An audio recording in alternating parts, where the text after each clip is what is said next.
آپ میری آنکھوں پر پٹی باندھ دیں اور تاکہ میرا چہرہ میں آپ کو نہ دیکھ سکوں، اور مجھے سجدے میں لٹا کے آپ میری گردن پر جو ہے وہ چھری چلائیے گا، اور مجھے رسیوں سے اچھی طرح باندھ دیں تاکہ میں ذرا بھی نہ ہلوں۔ یہ نہ ہو کہ میری قربانی رائے گاں جائے، میں ذرا اف کروں یا ہل جاؤں یا کچھ ہو تو اللہ تعالیٰ کو یہ ادا پسند نہ آئے۔ تو آپ ایسا کریں، مجھے مضبوطی سے باندھ لیں تاکہ میں ہل جل نہ سکوں، اور سجدے میں آپ مجھے ذبح کرنا ہے آپ نے۔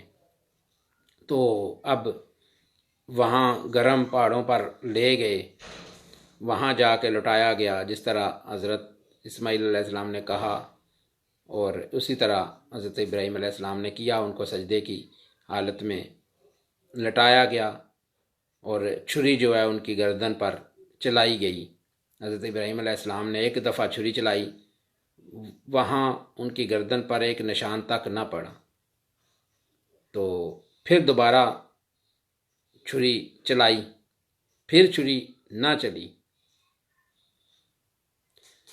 اسی طرح تیسری دفعہ حضرت ابراہیم علیہ السلام نے جب چھری چلائی تو چھری پھر نہ چلی، اور جنت سے اللہ تعالیٰ نے حضرت ابراہیم علیہ السلام حضرت اسماعیل علیہ السلام کی جگہ ایک دمبا بھیج دیا، اور وہ دمبا ذبح ہوا، اور حضرت اسماعیل علیہ السلام ان کی قربانی اللہ تعالیٰ نے قرآن پاک میں ارشاد فرمایا، اور آواز آئی ان کو کہ اے ابراہیم تیری قربانی کو ہم نے قبول کیا ہے۔ تو اس طرح یہ قربانی قبول ہوئی، یہ بھی ادا اللہ تعالیٰ کو پسند آئی، اور آج تک ہم قربانی کر رہے ہیں۔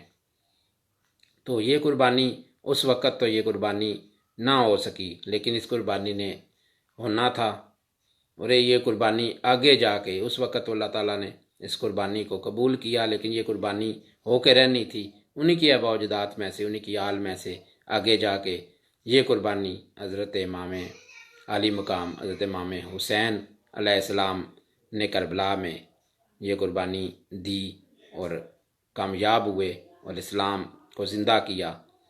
تو یہ ایک آج کا واقعہ تھا۔ تو اب میں آپ کو ایک بہت ہی پیارا کلام منقبت ہے حضرت فاطمہ کی شان میں، تو یہ آپ کی سماعتوں کی نظر کرتے ہیں، ملاحظہ کیجیے۔ کتنی بلندیوں پہ ہے ایوان فاطمہ، کتنی بلندیوں پہ ہے ایوان فاطمہ، روح الامی ہے صورت دربان فاطمہ، روح الامی ہے صورت دربان فاطمہ، کیا سوچیے بہار گلستان فاطمہ، کیا سوچیے بہار گلستان فاطمہ، حسنین جب ہو سنبل و ریحان فاطمہ، حسنین جب ہو سنبل و ریحان فاطمہ، کچھ اس لیے بھی مجھ کو تلاوت کا شوق ہے،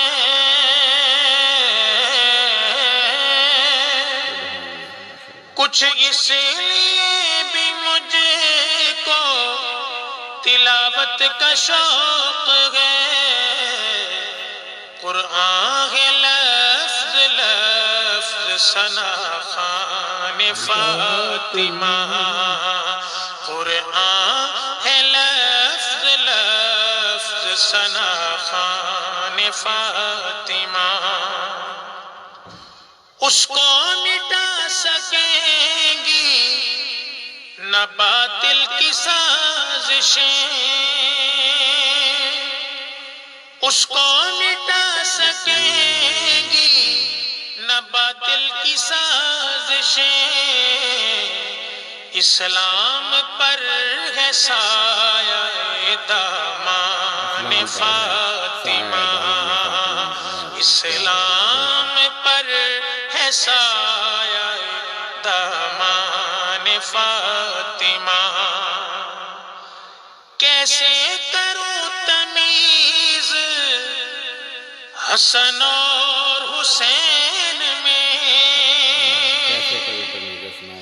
کیسے کروں تمیز حسن اور حسین میں،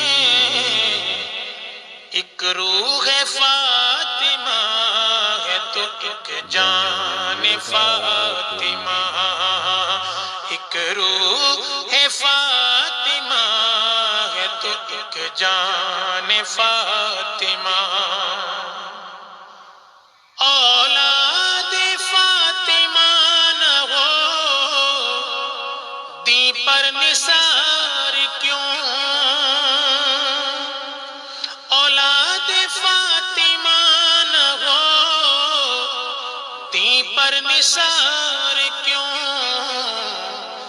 نقصان دی ہے اصل میں نقصان فاطمہ، نقصان دی ہے اصل میں نقصان فاطمہ، باب بہشت پر مجھے روکے گا کیوں کوئی، باب بہشت پر مجھے روکے گا کیوں کوئی، محسن میں ہو غلام غلامان فاطمہ، محسن میں ہو غلام غلامان فاطمہ، کتنی بلندیوں پہ ہے ایوان فاطمہ، روح الامی ہے صورت دربان فاطمہ۔ تو آج ہم نے آپ کے لیے گولڈن باتھ ایک لے کے آئے ہیں، روزانہ ہم آپ کو ایک گولڈن باتھ جو ہے وہ بھی بتائیں گے۔ تو آج کی گولڈن باتھ جو ہے وہ ایک اللہ کے ولی تھے جن کا نام تھا ابو موسیٰ، ان کے حوالے سے ہے۔ تو میں آپ کو یہ چھوٹی سی بات ہے بتا دیتا ہوں۔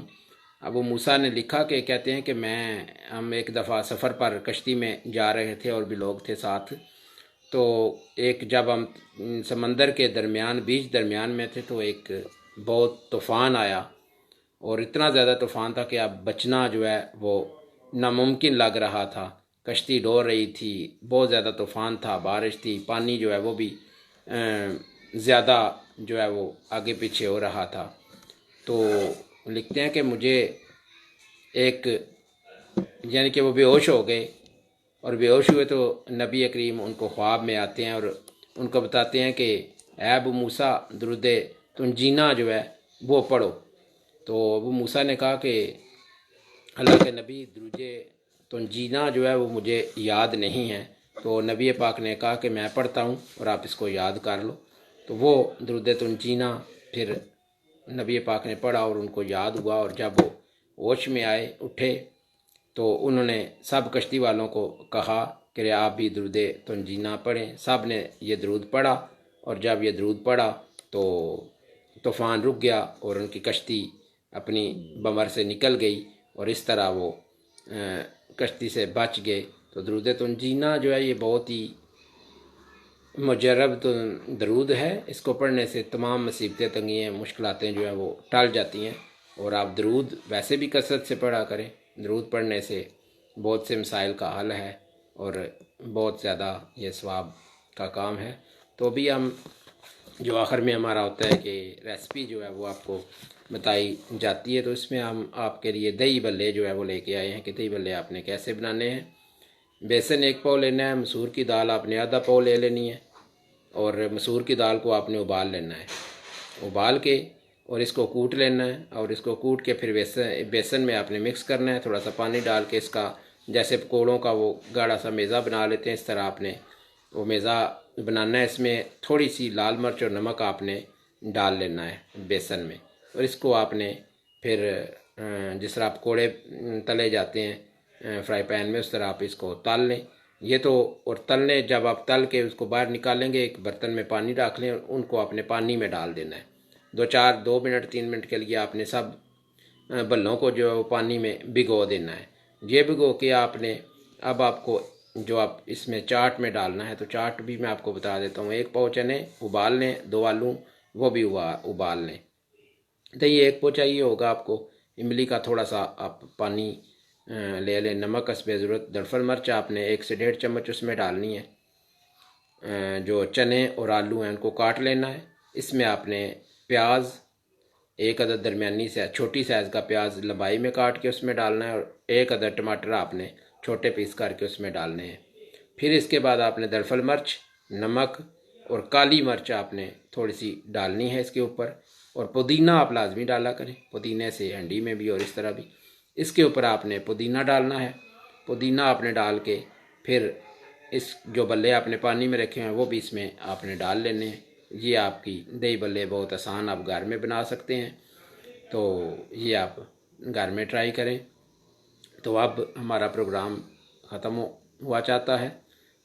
میری دعا ہے اللہ پاک سب کو اپنی حفظ و ایمان میں رکھے، اللہ پاک سب پر اپنا خاص کرم کرے، اور طاق راتیں شروع ہیں، ان میں زیادہ سے زیادہ پڑھا کریں اور دعا کیا کریں۔ دعائیں قبولیت کی گھڑیاں ہیں یہ۔ تو اس امید کے ساتھ کل انشاءاللہ پھر آپ کی خدمت میں حاضر ہوں گے۔ اللہ پاک آپ سب کا حامی و ناصر ہو۔ مجھے دیجیے اجازت۔ اللہ حافظ۔ تمام دوستوں کا بہت بہت شکریہ۔